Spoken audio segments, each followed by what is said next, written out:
Hello again, YouTube. This is the Truth Man. The channel is the No Matrix, No Simp, and All Subjects channel. We're going to kind of get into the Bible in this, but we're going to show both sides, the earthly and the biblical aspect of what I'm talking about, and that's being unproductive. I'm going to go to the scripture, and then I'm going to be commenting as we go. So, a lot of people is doom and gloom, and their doom and gloom is making them unproductive. They like, who cares? They don't care. Like, they don't care to get this money. They don't care to invent things, to accomplish things. And I want you to know that I'm going to show you in the scripture that that's the wrong attitude, because some of these people are claiming to be the Most High's people. And I'm going to show you what his attitude is towards that. Now, I'm not going to go to the parable of the 10 talents, but you also need to read that because it shows you what his attitude is towards people who ain't doing nothing, or towards people. The other aspect of this is people who expect him to do everything. It says that he give us power to tread on serpents and scorpions and over all the power of the enemy, and nothing shall by any means hurt us. Now, unless you don't belong to him, and unless I don't belong to him, we should be exercising this power. People talking about the devil this, devil that, devil this, devil that. That's how they talk in the church.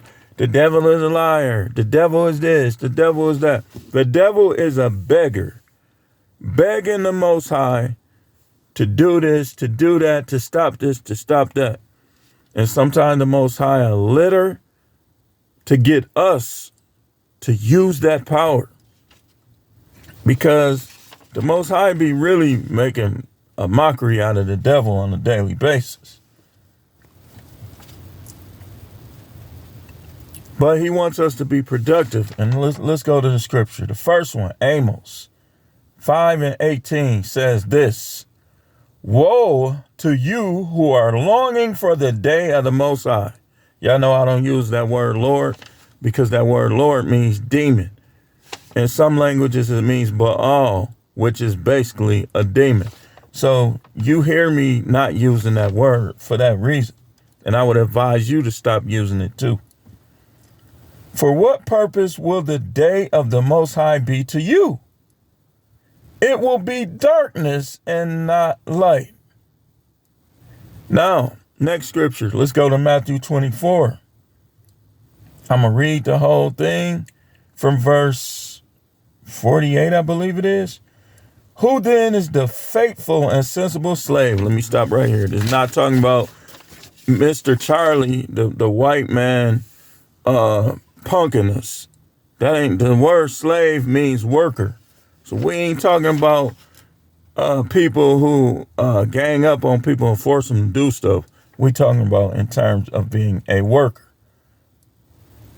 whom his master put in charge of his household slaves to give them food at the proper time. Blessed is the slave whom his master finds so doing when he comes. And we who belong to the Most High are slaves to righteousness. And that's in turn what it's saying. The Most High is the master, not man, not man. You listen, you don't, if you let a man master you, that's idolatry. That's idolatry.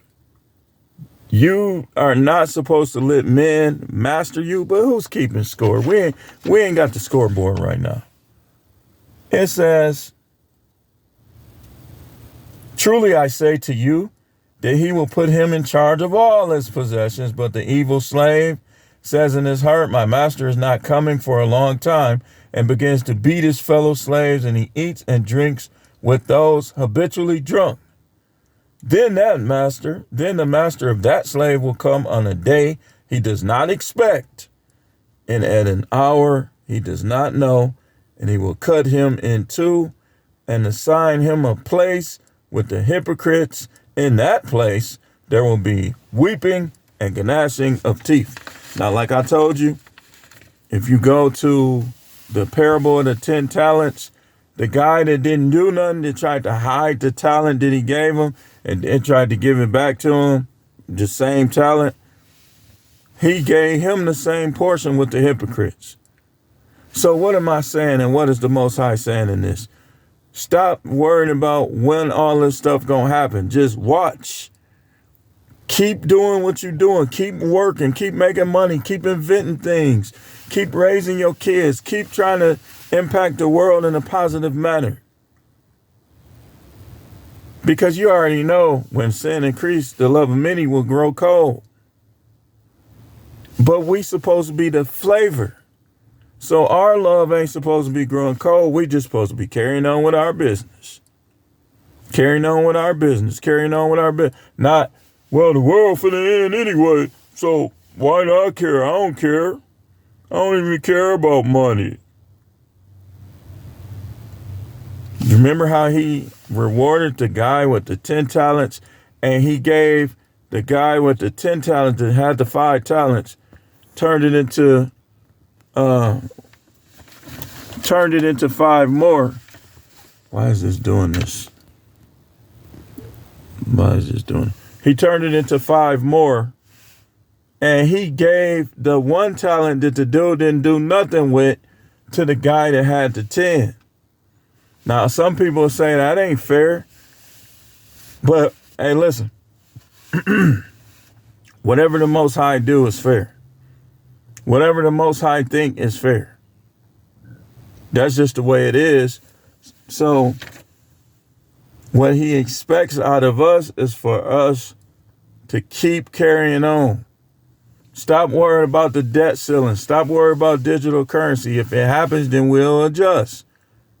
But what if it doesn't happen? What if you give up 30 years of production? Like, remember Y2K? 23 years later, we in the same economic system. Remember they thought the world, okay, first it was Y2K, then it was 2012. Now it's the debt ceiling and digital currency.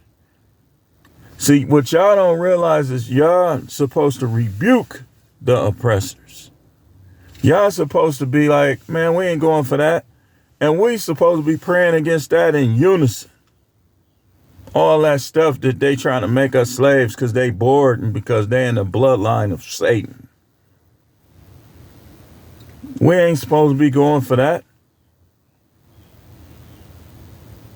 Y'all be trying to make agreements with the devil. You don't make agreements with the devil. The Bible don't say make agreements with the devil and she shall flee from you. It says resist the devil and she will flee from you. You say, well, you keep saying she. Is not the devil Leviathan? What does the book of Enoch say about Leviathan? We done been through this many times. Y'all should have been unread it by now. So people is unproductive. And I want to say to you guys,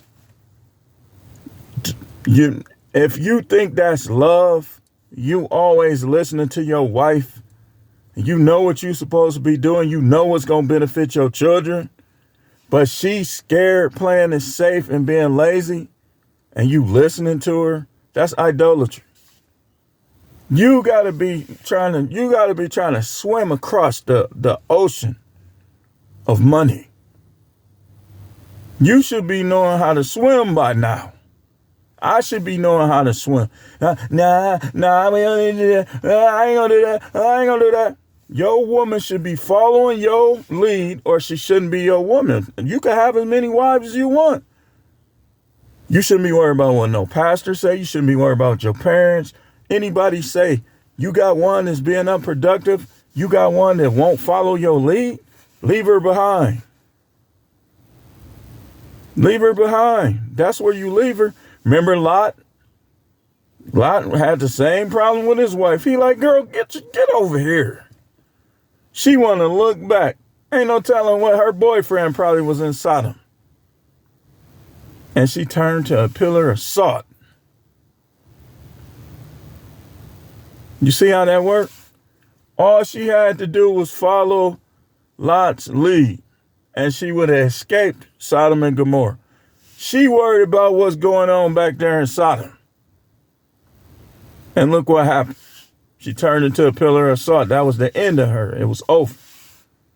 And what did Lot do? Lot, Lot, Lot was like, he probably shrugged his shoulders and kept going because they probably was arguing. I don't want to leave Sodom. Womanism, feminism. Lot was like, all right, I'm going to leave you here then. So she started following. You know how they be. When you say you going to lead them and you show them that they ain't got no power, now she want to follow. But she looked back. He told her, don't look back. Keep going. She looked back and turned into a pillar of salt. That's how it be. But anyway, I wanted to talk about that. We got one more video to come, maybe a little later. Pause. Stay tuned. I gotta, people mind be elsewhere when you say that word. That's why people be saying pause. Get their mind back on track. But we got to continue to be productive. If you're not rich, if you don't have your car situation in order, your housing situation in order, your money in the bank, your money in general, if you're a mattress guy, you put your money in a mattress, then that's what you need to be focusing on. God first, health, and money. And if you married or you got kids, they should be following behind you. If they ain't following you, that's disrespectful. Let them fend for themselves. Like if you know you supposed to be doing something and everybody in your house talking about, I ain't doing this, I ain't doing that. Okay. Don't argue with them. Don't hold grudges against them. Get your plan on paper and execute your plan. Don't force nobody to help you that don't want to help you. Don't force nobody to help you that don't want to help you. But when you make it, remember them people who didn't help you and remember the people who did. And I'll be back later on with more videos, so stay tuned.